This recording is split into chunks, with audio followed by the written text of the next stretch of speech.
جو کہ اس کی قربت میں مہک کر مزید دو شائستہ بنی ہوئی تھی۔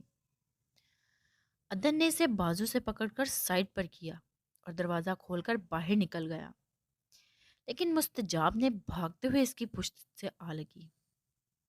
پلیز مت جاؤ عدن، میری مما کو بلا دو یا مجھے لندن واپس جانے دو۔ اب کے لہجے میں التجا تھی اور انداز جان لیوا تھا، لیکن عدن حیدر اپنی مٹھیاں ضبط سے بھینچ لیں۔ کیوں روک رہی ہو مجھے؟ کوئی مسئلہ ہو گیا ہے؟ اب کہ وہ چیختے ہوئے بولا۔ مستجاب نے سہم کر اسے چھوڑ دیا۔ عدن نے اس کی طرف نگاہ کی تو دل بے اختیار ہوا۔ میری بات کا جواب کیوں نہیں دے رہی تم؟ اب لہجہ تھوڑا نرم پڑا تھا۔ عدن تمہاری جان کو خطرہ ہے اور میری ماما کی بھی جان کو خطرہ ہے۔ وہ روتے ہوئے اپنے ہاتھوں میں منہ چھپا گئی تو عدن نے شکایتی نظروں سے اسے دیکھا۔ کس سے میری جان کو خطرہ ہے؟ وہ اس کے ہاتھ سے اس کے چہرے ہٹاتے ہوئے بولا تو مستجاب اپنی جگہ گڑبڑا کر رہ گئی۔ میں تمہیں کچھ نہیں بتا سکتی عدن، وہ بے بسی سے بولی تو عدن کا دل کیا ایک تھپڑ اس کے گال پر جڑ دے، لیکن وہ اپنے پر ضبط کر کے کھڑا تھا۔ ہاں، میری جان کو خطرہ ہے، پتہ ہے میری جان کو کس سے خطرہ ہے؟ تم سے؟ قطرہ قطرہ کر کے نکال رہی ہو، ایک دفعہ ہی نکال دو کسی دن۔ عدن غضبناک انداز میں بولا تو مستجاب کی روح تک کام گئی۔ وہ غصے سے مستجاب کو دیکھتے ہوئے دروازہ کھول کر باہر نکلنے لگا۔ مستجاب تیزی سے آگے بڑھی۔ پلیز عدن مت جاؤ، وہ ہچکیوں سے کہہ رہی تھی، جس پر عدن کا دل کیا اپنا سر پیٹ لے۔ تمہیں کچھ ہو گیا تو میں زندہ نہیں رہ پاؤں گی، اور میں تمہاری زندگی میں رہی تو تم زندہ نہیں رہ پاؤ گے۔ مجھے چھوڑ کر مت جاؤ، میری آنکھوں کے سامنے رہو۔ مستجاب حزانی کیفیت میں یہ سب بول رہی تھی۔ کون مجھے مارنا چاہتا ہے؟ عدن سپاٹ لہجے میں بولا۔ دل تو کر رہا تھا مستجاب کی طبیعت صاف کر دے، جس نے اس سے اتنے دن یہ حقیقت چھپائی تھی، لیکن اس وقت اس کی حالت ایسی نہ تھی کہ وہ اس پر سختی کرتا۔ جنہوں نے ہسپتال کے افتتاح والے دن تم پر حملہ کیا تھا اور مجھے کہا کہ اگر میں تمہاری زندگی میں رہی تو وہ تمہیں مار دیں گے، پلیز اس حقیقت کو اپنے تک رکھنا۔ مستجاب اس کے آگے ہاتھ جوڑتے ہوئے بولی۔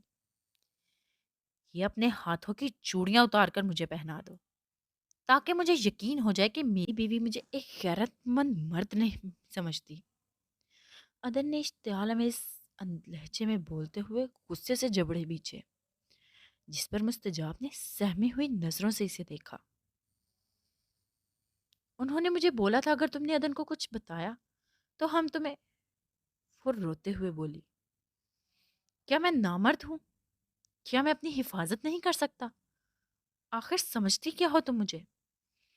تم سے تو میں بعد میں نپٹوں گا، کیونکہ تم نے میری ذات کا غرور خاک میں ملا دیا ہے۔ مستجاب، اندر سے دروازہ لاک کر لو، تھوڑی دیر بعد ایک ملازمہ آئے گی، ہو سکتا ہے میں کل آؤں یا ہو سکتا ہے کچھ دن لگ جائیں۔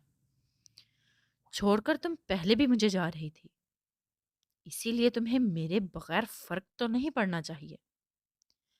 یہ کہہ کر وہ دروازہ کھول کر باہر نکل گیا۔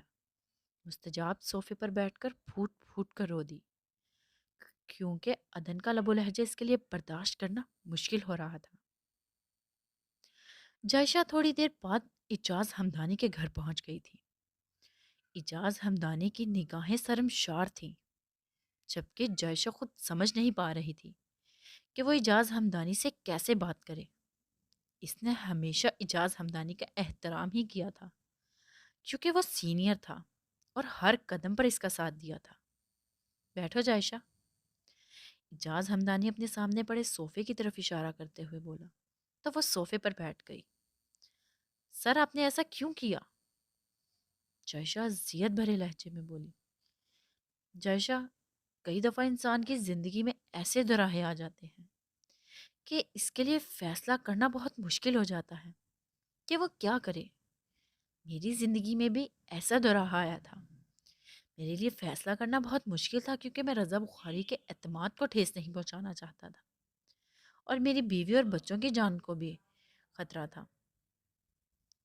اس لیے بیوی اور بچوں کی محبت اور رضا بخاری کی وفاداری پر غالب آ گئی۔ مجھے خود رضا بخاری بھائیوں کی طرح عزیز ہے۔ اب مجھے سمجھ نہیں آ رہی میں ان کا سامنا کیسے کروں۔ پلیز مجھے معاف کر دو۔ اجاز ہمدانی ندامت بھرے لہجے میں بولا، اپنی بیوی اور بچوں کی جان بچانے کے لیے آپ نے 2 قتل کیے ہیں سر۔ کسی کا اعتماد توڑنا بھی کسی قتل سے کم نہیں ہوتا۔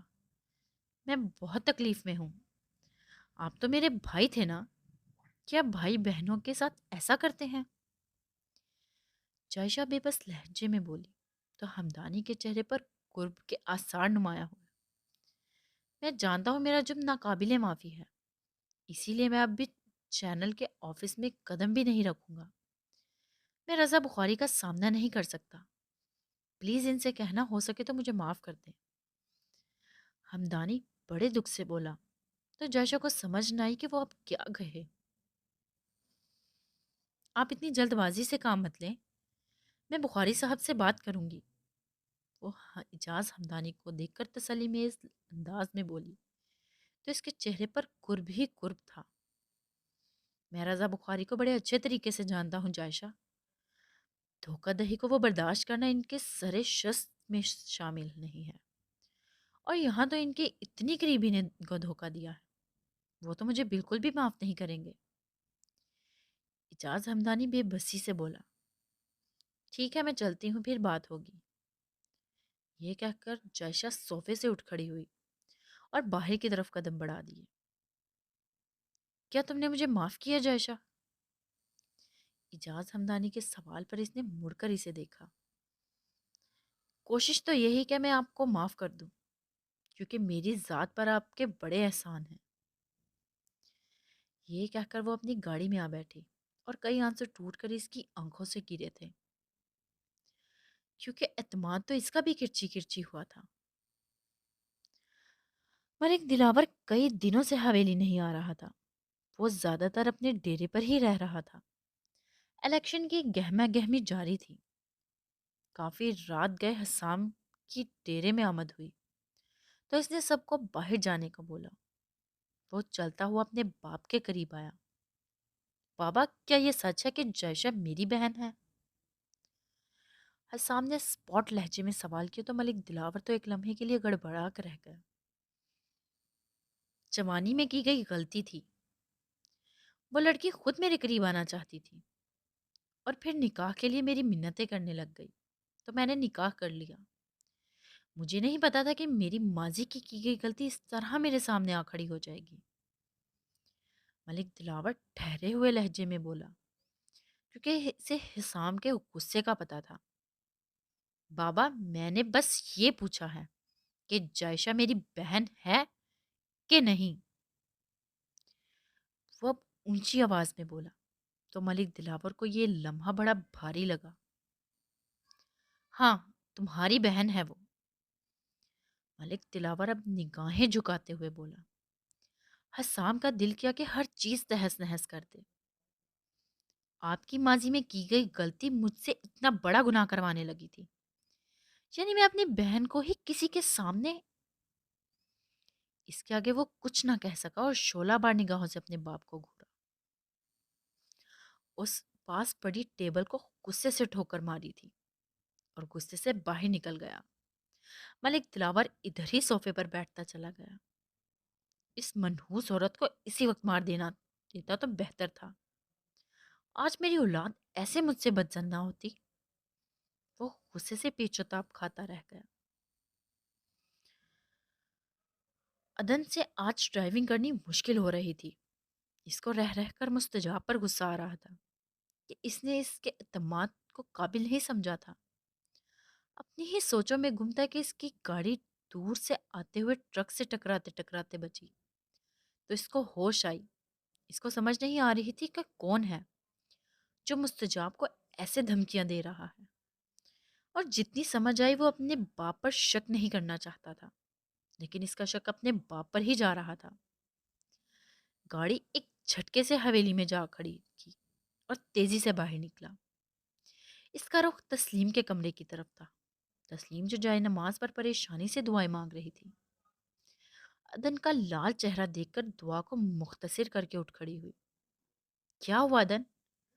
تسلیم کو کسی انہونی کا احساس ہوا، اور یہ پوچھے کیا نہیں ہوا؟ کیا آپ کو بھی کسی بات کا نہیں پتا؟ ادن چلتا ہوا تسلیم کے قریب آیا۔ نہیں بیٹا، مجھے کسی بات کا نہیں پتا، لیکن اتنا شک ضرور ہے کہ مستجاب اندر سے ڈری ہوئی تھی۔ ادن نے جب ساری بات تسلیم بیگم کو بتائی تو اس کا بھی چہرہ دھواں دھواں ہو کر رہ گیا۔ یہی چیز لے کر میں بڑی پریشان تھی، اسی لیے میں چاہتی تھی کہ تم لوگ باہر سیٹ ہو جاؤ۔ تسلیم دکھ بھرے لہجے میں بولی، آپ کی پریشانی بلا وجہ تھی، دکھ تو مجھے اس مستجاب پر ہو رہا ہے جس نے میرا اعتماد توڑا ہے۔ اگر کوئی ایسے ہی دھمکی دے گا تو وہ مجھے چھوڑ کر چلی جائے گی، میں اسے اس چیز کے لیے کبھی معاف نہیں کروں گا۔ عدن دل گرفتگی سے بولا۔ تسلیم نے آگے بڑھ کر اس کے کندھے پر تسلی سے ہاتھ رکھا۔ بیٹا، وہ تم سے بہت محبت کرتی ہے، وہ بالکل کمزور لڑکی نہیں تھی، تمہیں کھونے سے اسے ڈر لگتا ہے۔ ہو سکتا ہے وہ تمہیں سب کچھ بتا دیتی، لیکن تم پر قاتلانہ حملہ بھی تو ہوا تھا، اسی لیے وہ زیادہ ڈر گئی۔ تسلیم اس کا دل مستجاب کی طرف سے صاف کرنا چاہ رہی تھی۔ اس کے پیچھے کون ہو سکتا ہے عدن؟ خدا کرے جو میں سچ سوچ رہی ہوں وہ نہ ہو، کیونکہ اگر ایسا ہوا تو رشتوں کا اعتبار نہیں رہے گا۔ تسلیم قرب بھرے لہجے میں بولی تو عدن بھی سمجھ گیا کہ وہ کیا کہنا چاہتی ہے۔ ایسی سوچیں اسے بھی آ رہی تھی، لیکن وہ ایسی بات زبان پر نہیں لانا چاہتا تھا، اسی لیے چپ کر کے کمرے سے باہر نکل آیا اور اپنا فون پکڑ کر بخشو کو ملانے لگ گیا۔ بخشو، مجھے آپ سے بہت ضروری کام ہے، میں آپ سے ملنا چاہتا ہوں۔ بخشو جو کہ اب زیادہ تر بیمار رہنے لگا تھا، اسی لیے اب اپنے گھر میں ہی رہتا تھا، کیونکہ ملک الادات کے گزرنے کے بعد اب اس کا حویلی میں دل نہیں لگتا تھا۔ عدن کی آواز سے اسے صورتحال کا اندازہ لگانا مشکل تھا کہ کوئی بڑی بات ہوئی ہے جو عدن نے اسے ایسے فون کیا ہے۔ رضا بخاری جب گھر آیا تو جائشہ گھر پر موجود نہیں تھی، وہ آفس میں ہی بھی نہیں تھی۔ ایک دم سے پریشان ہوا اور اسے فون ملایا۔ کہاں ہو؟ بس گھر آنے لگی ہوں، یہ کہہ کر جائشہ نے فون بند کر دیا۔ رضا بخاری کو یقین ہو گیا کہ وہ ہمدانی سے ملنے گئی ہے۔ رضا نے خود کو پرسکون کرنے کے لیے پہلے عشاء کی نماز پڑھی اور پھر کوئی کتاب لے کر پڑھنے بیٹھ گیا، لیکن اس کے دل کو چین کہاں تھا؟ اس نے اجاز ہمدانی پر اپنی ذات جتنا اعتماد کیا تھا، کوئی بھی چیز اس سے نہیں چھپائی تھی۔ دل کا درد ایک دم سے بڑھنے لگا تھا تو اس نے کتاب بند کر دی اور اٹھنے لگا۔ اسی وقت جائشہ کمرے میں داخل ہوئی تو رضا کو دیکھ کر ایک دم پرسکون ہو گئی۔ کہاں گئی تھی؟ رضا کے سوال پر ایک لمحے کو تو وہ سوچ میں پڑ گئی کہ اسے بتانا چاہیے کہ نہیں، لیکن وہ جھوٹ نہیں بول سکتی تھی۔ ہمدانی صاحب سے ملنے گئی تھی، رضا بیٹھ سے اٹھتے ہوئے بولا۔ جی، وہ بس اتنا ہی کہہ سکی اور رضا نے نگاہیں چرا کر اپنا سکارف کھولنے لگ گئی۔ طیبہ کھانا گرم کر رہی ہے، مجھے بڑی بھوک لگی ہے، آپ چلے میں فریش ہو کر آتی ہوں۔ لہجے کو نارمل بناتے ہوئے وہ رضا کو دیکھتے ہوئے بولی تو رضا چپ کر گیا۔ اسی وقت رضا کے موبائل پر جواد بخاری کی کال آئی۔ علی، کھانا ٹھنڈا ہو رہا ہے، جلدی سے آؤ، میں تمہارا انتظار کر رہا ہوں۔ جواد بخاری نے یہ کہہ کر فون بند کر دیا تھا، کیونکہ اسے پتا تھا کہ آج رضا بخاری ٹینشن میں ہے، اس لیے ہو سکتا ہے وہ کھانا بھی نہ کھائے، اسی لیے اسے فون کیا۔ کچھ سوچتے ہوئے رضا بخاری ڈائننگ ٹیبل پر آیا۔ تھوڑی دیر بعد جائشہ بھی فریش ہو کر آ گئی۔ کھانا خاموشی سے کھایا گیا۔ رضا بخاری نے ایک دفعہ بات چھیڑنے کی کوشش کی، لیکن جواد بخاری نے اسے سختی سے روک دیا۔ کھانا کھا لے پھر ڈسکس کرتے ہیں، وہ رضا کو دیکھتے ہوئے بولا تو رضا چپ کر کے کھانا کھانے لگ گیا۔ جائشہ، 2 کپ کافی کے بنا کر لاؤ، جواد بخاری نے جائشہ کو دیکھ کر کہا تو جائشہ نے اس بات میں سر ہلا کر کچن کی طرف چلی گئی۔ مجھے پتا ہے تم کیا پوچھنا چاہ رہے ہو علی، یہی کہ میں ہمدانی تک کیسے پہنچا۔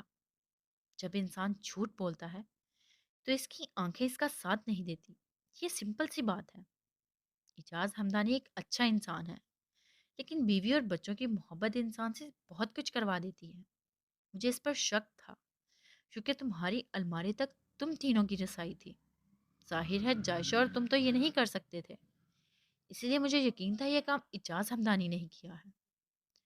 میرے ہلکا سا پوچھنے پر شاید اس کا ضمیر بھی اس سے بوجھل سے آزاد ہونا چاہتا تھا، اسی لیے اس نے مجھے سب کچھ بتا دیا. میں نے پہلے سے مشورہ دیا کہ اپنی بیوی اور بچوں کو باہر بھیجو، پھر کورٹ میں تمہاری گواہی ہوگی. کچھ دن پہلے اس نے اپنی بیوی اور بچوں کو دبئی اسی سلسلے میں بھیج دیا تھا. تم پریشان مت ہو، ایسے واقعات ہوتے رہتے ہیں. آخر میں وہ اسے تسلی دیتے ہوئے بولا. اتنے میں جائشہ کافی بھی بنا کر لے آئی. جو بھی تھا، اگر وہ مجھے بتاتا تو ہم مل کر کوئی نہ کوئی حل تلاش کر لیتے. وہ میری عزت سے ایسے تو نہ کھیلتا. رضا بخاری کافی کا سپ لیتے ہوئے بڑے دکھ سے بولا تھا.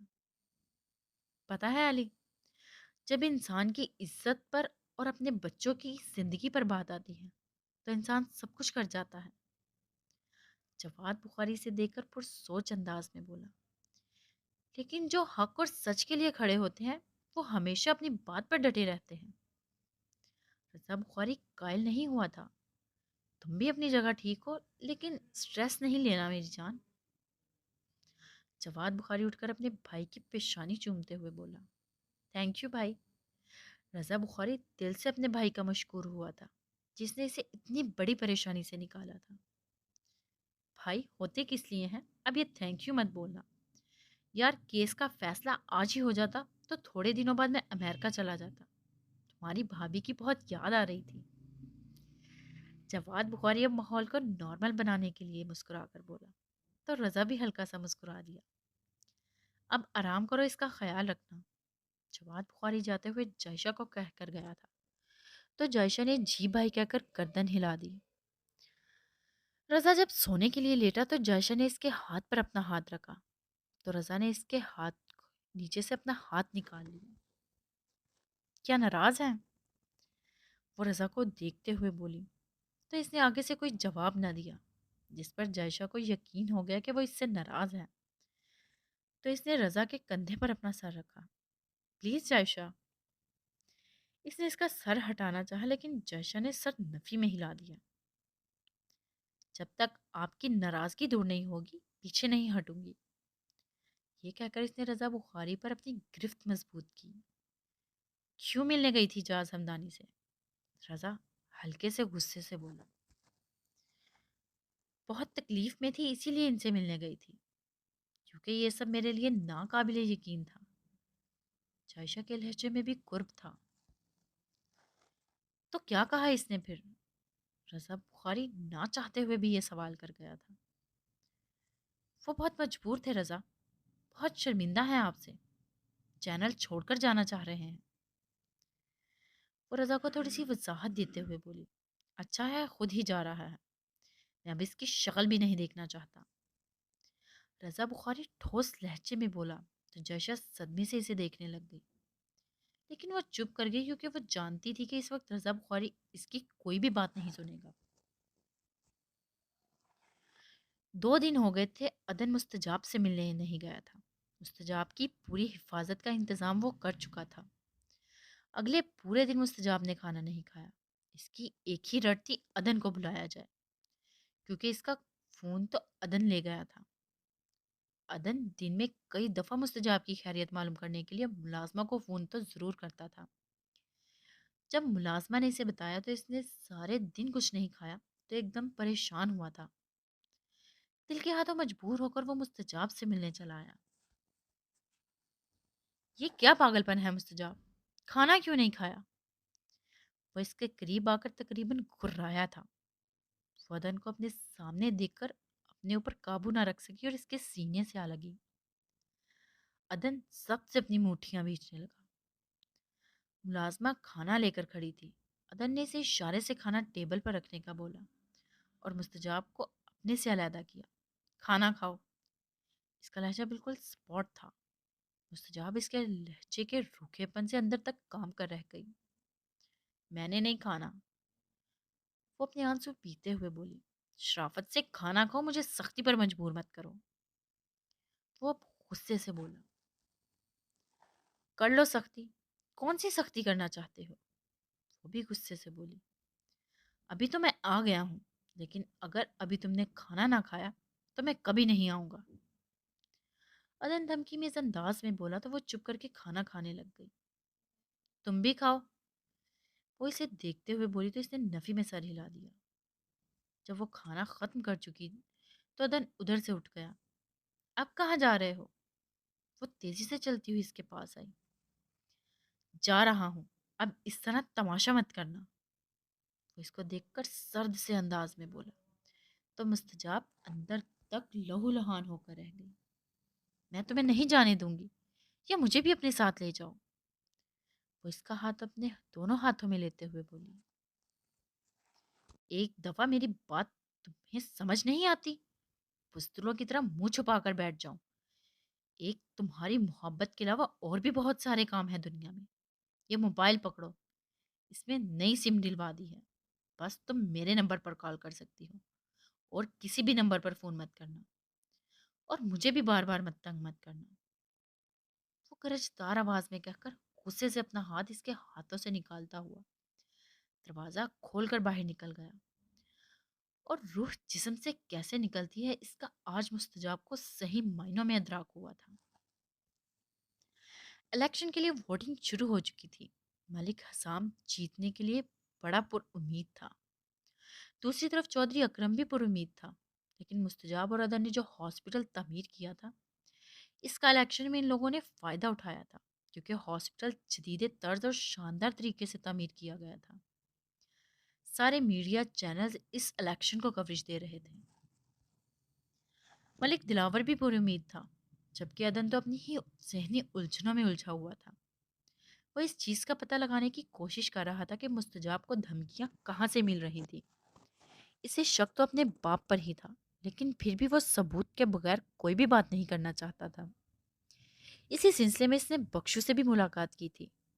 مستجاب کا فون اس کے پاس تھا، اس میں سے ساری فون کالز ریکارڈ نکلوا لیا تھا۔ جس نمبر سے مستجاب کو دھمکیاں مل رہی تھیں، وہ نمبر تو مسلسل بن جا رہا تھا۔ اس نے اپنے ایک دوست جو پولیس میں آفیسر تھا اس کے ذمہ یہ کام لگایا کہ وہ اس چیز کا پتہ لگائے کہ یہ نمبر کہاں کا ہے اور سم کس کے نام پر ہے۔ رات کو جب الیکشن کے نتائج کا اعلان ہوا تو پورے گاؤں میں جشن کا سما تھا، کیونکہ ملک حسام بڑی بھاری کثریت سے جیت چکا تھا۔ ملک دلاور بڑا خوش تھا، اور ملک حسام جو جائشہ کی وجہ سے کافی پریشان تھا، اس کے رگو پے میں بھی خوشی کی ایک لہر سرایت کر گئی، کیونکہ الیکشن جیتنے کے لیے اس نے کافی بھاری رقم خرچ کی تھی۔ ربیہ بھی آج حویلی آئی تھی۔ فون پر اپنی ماں سے وہ حقیقت سن چکی تھی۔ اسے اپنے باپ کی وجہ سے حقیقت میں بڑا دکھ ہوا تھا۔ ادن کافی رات گئے گھر لوٹا تو ربیہ اٹھ کر اسے ملنے لگ گئی۔ کہاں تھے تم؟ اور مستجاب اکیلی کیوں لندن گئی ہے؟ وہ ادن کی پیشانی چومتے ہوئے بولی، بس تھوڑا بزی تھا آپ ہی، آپ سنائیں بچے کیسے ہیں؟ یہ کہتے ہوئے وہ ربیہ کے پاس ہی بیٹھ گیا۔ بچے بھی ٹھیک ہیں، ماموں ماموں کہہ رہے تھے، لیکن تم تو سارا دن گھر ہی نہیں آئے، ابھی سو گئے ہیں۔ تم مجھے کافی کمزور لگ رہے ہو پہلے سے، اپنی آنکھیں دیکھی ہیں؟ ربیہ غور سے ادن کو دیکھتے ہوئے بولی، کچھ بزنس کی الجھنوں میں الجھا ہوا ہوں، ایسی تو کوئی بات نہیں۔ وہ مسکراتے ہوئے بولا، بیوی کی جدائی نے تو کمزور نہیں کر دیا؟ ربیہ مسکراتے ہوئے بولی، تدن اس بات پر بھی مسکرا نہ سکا۔ کیا بات ہے ادن، ایوری تھنگ از اوکے؟ وہ ادن کو تشویش سے دیکھتے ہوئے بولی، ہاں آپ بھی سب ٹھیک ہے، آپ کھانا لگوائے میں ذرا فریش ہو کر آتا ہوں۔ یہ کہہ کر وہ اپنے کمرے کی طرف بڑھ گیا، جو مستجاب کے بغیر تو اسے بالکل ہی ویران لگتا تھا۔ اوکے گائز، آج تک کے لیے اتنا ہی، پھر ملتے ہیں نیکسٹ ایپیسوڈ میں۔ اپنا خیال رکھیے گا اور اپنی قیمتی رائے سے ہمیں آگاہ کیجیے گا۔ فی امان اللہ۔